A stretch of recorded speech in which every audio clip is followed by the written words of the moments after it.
పార్టీలో ఈనాడు మరి అనేక మంది గుంటూరు నుంచి వచ్చి వివిధ రంగాల్లో సేవ చేసినటువంటి వారు, వైద్య రంగంలో, మైనింగ్ రంగంలో, మరి అలాగే సోషల్ వెల్ఫేర్ లో, మరి ఇతర రంగాల్లో విద్యుత్ శాఖలో పనిచేసినటువంటి వాళ్ళు చాలా మంది వచ్చి ఇప్పుడు మన పార్టీలో సభ్యత్వం తీసుకుని పార్టీలో చేరడం జరిగింది. వాళ్ళందరికీ నా యొక్క జైలు తెలియజేస్తున్నాను, కృతజ్ఞతలు తెలియజేస్తున్నాను. అంబేద్కర్ గారి పట్ల వారికి ఉన్నటువంటి నిబద్ధతని, వారికి ఉన్నటువంటి గౌరవానికి నేను ప్రత్యేకంగా వారిని అభినందిస్తున్నాను.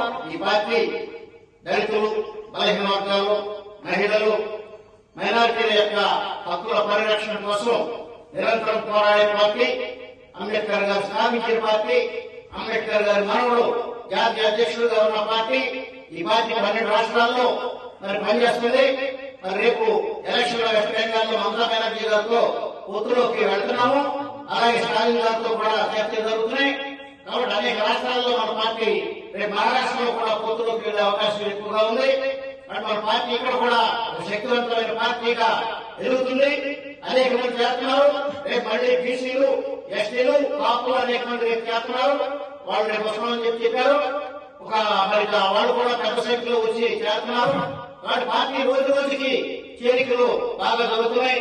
ఈ పార్టీని బలోపేతం చేసుకుంటూ ముందుకు వెళ్ళడానికి పార్టీలో చేరిన ప్రతి ఒక్కరూ కృషి చేయాలని, అంబేద్కర్ భావజాలాన్ని ప్రచారం చేయాలని, అంబేద్కర్ ఆశయాలతో పనిచేయాలని, మరి అంబేద్కర్ ఆశించినటువంటి అంబేద్కర్ రాజ్య స్థాపన ఆంధ్రప్రదేశ్ లో జరగాలని చెప్పి మనంతా కూడా ఈ సందర్భంగా మరి ప్రమాణం చేయాలని చెప్పి నేను కోరుకుంటూ జై భీమ్, జై భీమ్, జై భీమ్, జై భీమ్, జై సంవిధాన్, జై సంవిధాన్, జై సంవిధాన్.